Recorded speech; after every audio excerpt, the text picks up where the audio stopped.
Alright, gang, welcome back. We're going to be talking about plate tectonics and mountain building.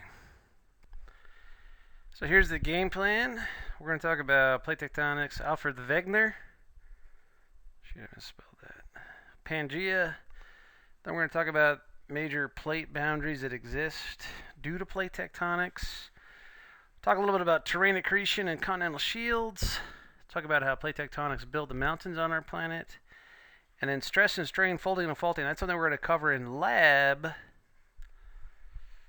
but you should know it. All right, moving on. All right, so here's Alfred Wegener.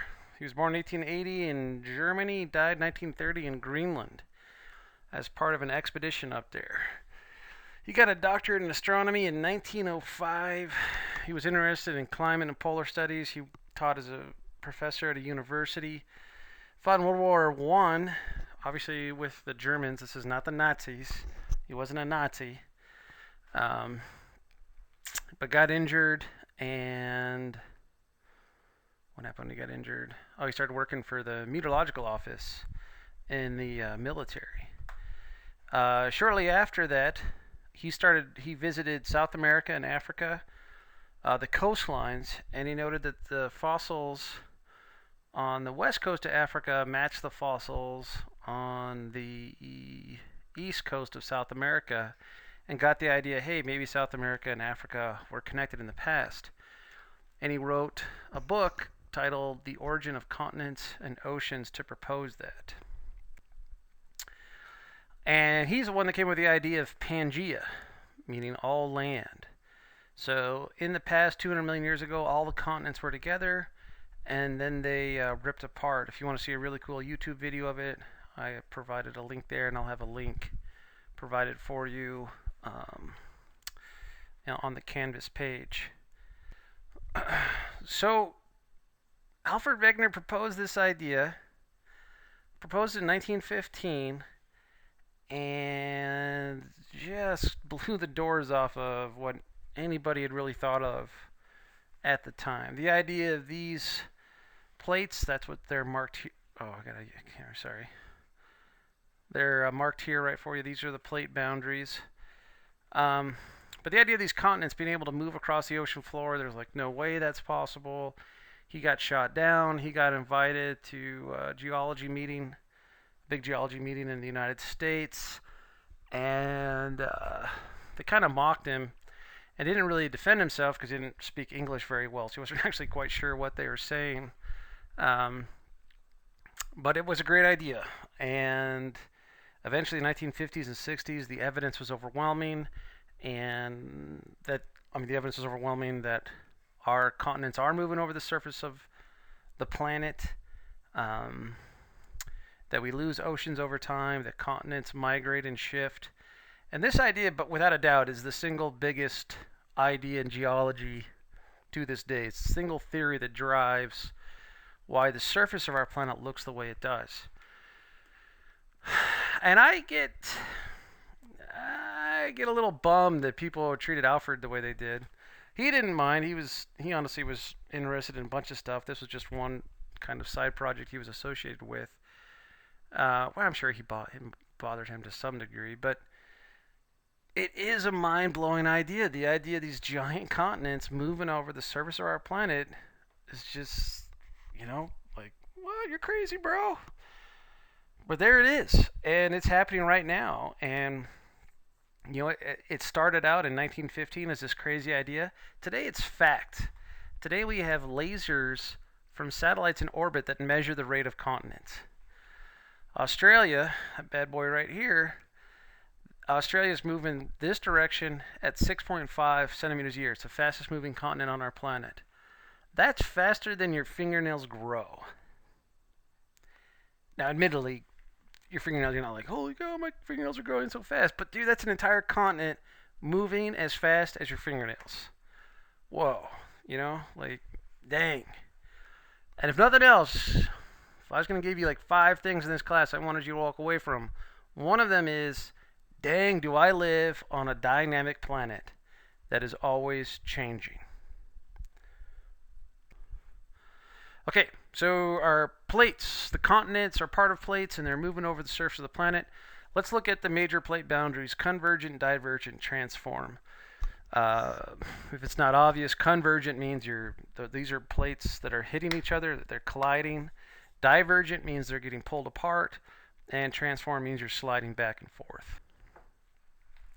Okay, convergent plate boundaries. There's three types: continent to continent, continent to ocean, and ocean to ocean. The first one I'm going to talk about is continent to continent.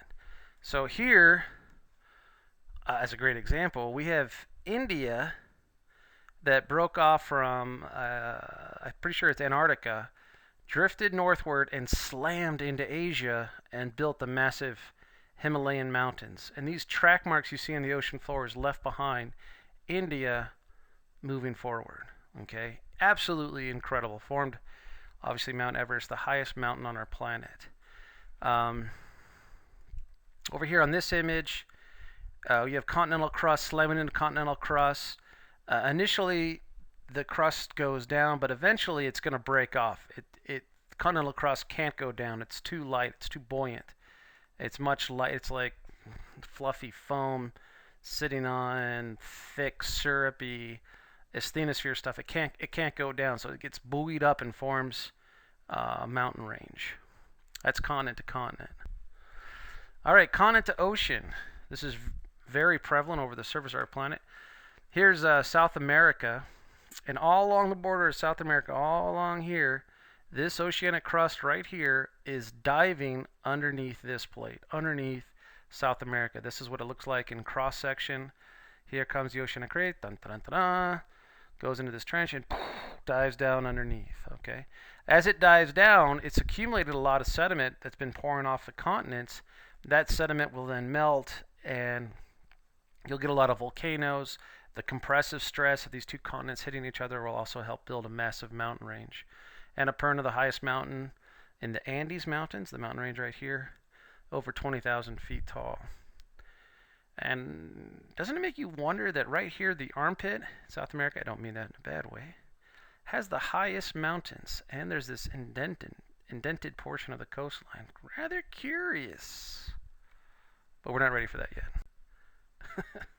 Okay, our last one is ocean to ocean. So let's take a look over here. It's where you have two oceanic crusts. This oceanic crust, this oceanic crust. This is the thick, heavy stuff. Continental crust is light and buoyant, floating, marshmallowy, happy stuff up here. But these two things hit each other, and one's going to be heavier than the other and dives underneath. And as it dives underneath, get partial melting, and you'll generate an island arc mountain range where that happens. This is the Mariana Trench, where two oceanic plates have met each other, and boom, you generate the deepest spot in our ocean, 35,802 feet deep. At its deepest, has a pressure of 8 tons per square inch, water pressure down there. Absolutely incredible. This is where Mariana's Trench is located in our world. Okay, so all those ones were convergent plate boundaries. The boundaries, boom, they're slamming together. Mid-ocean ridges are where everything's spreading apart. It's ripping apart. And in this image, which is absolutely amazing, we have mid-ocean ridges, which are these guys right here that I'm tracing. Dun, dun, dun. Dun, dun, dun, dun, dun, dun, dun, dun. All the way. That whole thing right there is a mid-ocean ridge where new ocean crust is continually being made over time and pouring out, and it pushes the continents apart. So this ridge pushes South America this way and Africa that way. I don't know if that red movement makes any sense. Regardless, absolutely fascinating. Here's a look at it in cross section. So just like when you go home, maybe you're at home right now, making macaroni and cheese or anything else that boils water, or you make with boiling water, the hot water is going to rise, hits the top of your pot, and kind of moves over, then dives back down. There's basically convective currents in our planet. They do the same thing. So this is where the hot magma rises up, pours out here through these vents. It pushes the oceanic crust this way and this way, pushing our continental crust. And eventually, if we're always making new oceanic crust here, you have to lose it elsewhere. And so you're losing it at the divergent plate boundaries, at least the continent to ocean and ocean to ocean plate boundaries, which is fascinating. It doesn't have to happen only in oceans. Right now, as we speak, breaking news, geologically speaking, this portion of Africa is ripping off, separating, geologically speaking, not politically speaking. Okay? There is a rift center that's running right through this portion of Africa. That's where you have the massive lakes, Lake Victoria, Malawi. There's another one I can't remember. This is what the volcanism looks like, which is really cool. You can see these massive rift valleys filled in with lava. There's what one of the craters look like when it fills in with water. Absolutely amazing. Okay. But back to the oceans. If we're losing oceanic crust over time, right, because it dives underneath the plate boundaries, underneath the continents, and you're always making it at the mid-ocean ridges, that means ocean floor just doesn't stick around very long on our planet. And the oldest ocean floor on our planet is only 180 million years old. Now, I realize you don't use the word only 180 million years. That sounds like, well, you kidding me, man? That's forever ago. That's not what I mean. But I mean, geologically speaking, 180 million years is nothing, right? The planet's 4 billion years old. So 180 million years is nothing. And the oldest ocean floor is actually right here. It's about ready to dive under Japan. And it won't exist anymore. It's a really cool poster you can buy, by the way. Impress your friends. Okay? So this is kind of a cool way to kind of conceptualize what the planet's doing, right? It's like a pot. You're making a pot of noodles or something, okay? And as the water is boiling at the top, right, you have hot water come up, and then it cools off, and then it dives back down, and it comes up, and then it dives back down. That's the oceanic plates. I have my little red dot here on the thing. That's the oceanic plates. That's kind of like the water in your pot to make noodles. Hot water, hot magma comes up here, cools off, then dives back down. Comes back up, dives back down. Comes back up, dives back down. Okay? And obviously it's more complicated and it shifts around, but that's the general idea. What's fascinating is these continents, right? So if oceanic plates are the water, what the heck are the continents? Well, I don't have, it's a stupid name I have for it, but you know how you get that kind of pot scum on top of a pot of boiling noodles or something, right? The little bit of ingredients that form the bubble stuff that gets on your pot. Those are our continents, okay? And so when you first start making your noodles, you don't have a lot of that pot scum on there. But as soon as you make some, it's too light to ever dive back down, right? It's the light, fluffy marshmallow stuff. It's never going to dive down to a trench. We're never going to lose it again. And so over time, we only build continental crust. Hopefully that made sense. Really cool. Last one, transform boundaries. Transform boundaries. It's where continents slide back and forth. Can you guys see the San Andreas Fault in this picture? A very famous strike slip fault, transform boundary. If you were looking right here, that is the San Andreas Fault. It actually goes and then does a turn up there. This is why you don't want to live in LA. That big turn right there in the San Andreas Fault, that sends tons of basically hidden faults underneath Los Angeles. No bueno. But anyway, San Andreas Fault. And what's so cool is you can see that this mountain range was once part of this mountain range, but it got ripped off and pushed northward. San Bernardino Mountains and Los Angeles Mountains used to be one. Cool. Okay, now let's talk a little bit about terrain accretion and continental shields, and then how plate tectonics makes mountains.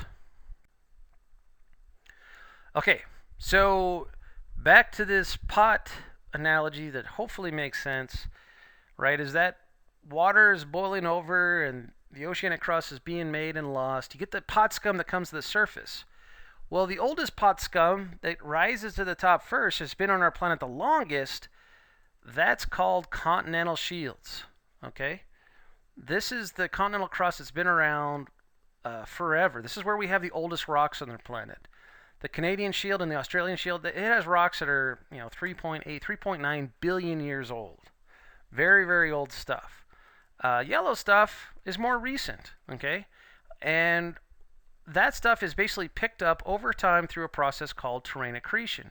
So as these blobs of purple old rock bounce around the surface of our planet through plate tectonics, it's going to run into volcanic arcs and other basically island arc stuff due to volcanism that form on our planet, the pot scum, and it basically collects it over time, and it basically smashes into it and adheres it and sticks to it over time, allowing the continents to get bigger.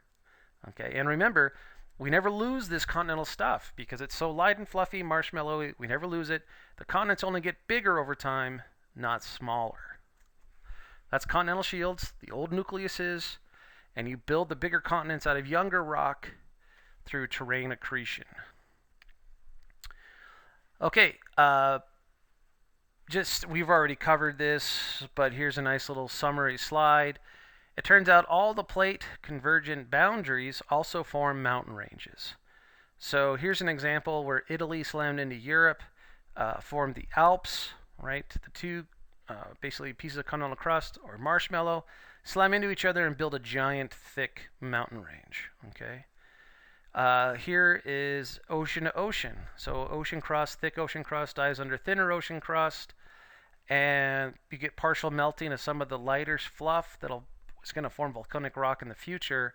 We'll start to build a volcanic arc. Japan is an example right here. And then again, ocean to continent. I guess I use the same example.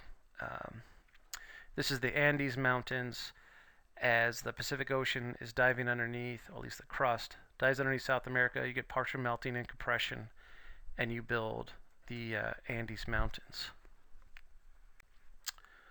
Okay, isostatic mountains. This is kind of cool. And another concept that I need you guys to grasp, and it may not be the easiest thing in the world.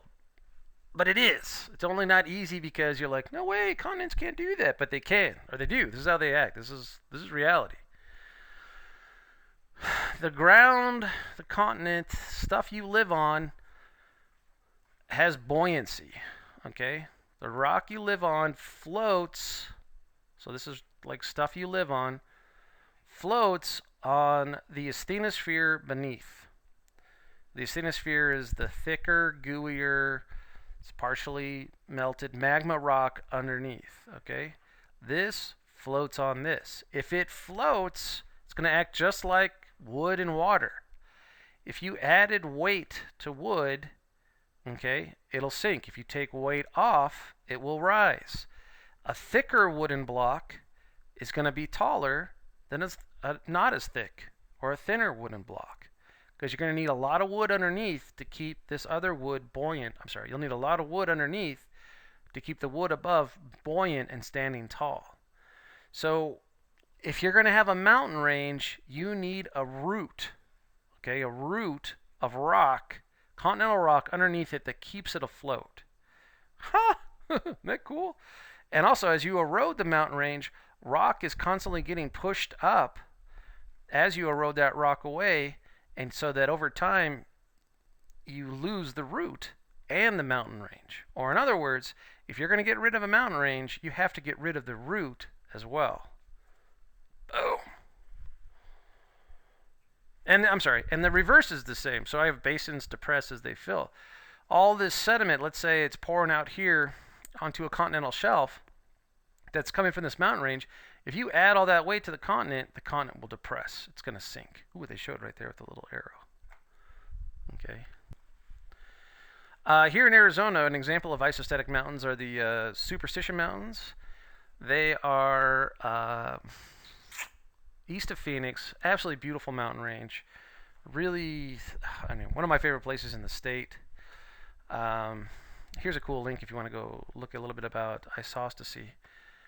But the Superstition Mountains formed from a massive caldera that erupted 18 million years ago. Okay, when I say massive, I mean like Yellowstone, end of civilization, volcanic eruption. Absolutely huge. And so much rock erupted out of this volcano that's currently the Superstition Mountains and basically blown everywhere else. There just became a giant hole in the ground, or a caldera, where the Superstition Mountains are. Okay, this was a huge hole in the ground. But because of isostasy, if you take all that rock and you remove it somewhere else, the ground, the plate, will rebound back up. It's going to rise back up because you took the weight off of it. And so this impressive front is actually rock that was basically caved in and filled in an old depression that now stands high. Hopefully that sounds cool to you. All right, lastly, we got fault block mountains. You live surrounded by fault block mountains right now. If you go hiking on, what do you call it, Pastua Peak, Camelback Mountain, South Mountain is not one, but it generated fault block mountains. We're surrounded by them. Now, our mountain ranges are kind of worn down and small and not as cool, but if you go up into Nevada, where this process is more recent, we have tons of these big mountain ranges that are just lines up like giant worms cruising along the continent, all in a line, okay? And the reason why these exist is this portion of the continent is spreading apart. It's pulling apart. And these mountains, what you can think of them are, they're like, the continent's like an accordion. And as you pull an accordion apart, you have ridges and valleys. Ridges and valleys along the accordion. That's what these mountains are. Ridge, valley, ridge, valley, ridge, valley, as the continental crust is pulled apart, forming these fault block mountains. To kind of put perspective on it, San Francisco and Denver, Colorado used to be 300 miles closer together than they are today. We're talking 10 million years. Pretty impressive tectonics. All right, gang, that's it. Here's your things to know list. You need to know about Alfred Wegener and his early proposal of continental drift. I stated his book. His idea is known as continental drift. Today we call it plate tectonics. The energy source that drives plate tectonics. I didn't cover that. That's isotopic decay, the decay of unstable elements in our planet. That provides the energy. Apologize for not covering that sooner. Name of the most recent supercontinent is Pangaea. The major plate boundaries, convergent, divergent, transform. Don't worry about hotspots. Continental shields, terrain accretion. 3 ways of generating mountains, convergent, isostatic, fault block. Know the difference between stress and strain, and normal, reverse, and strike slip faults. I'm going to cover that in lab. Thanks, guys. Have a good one.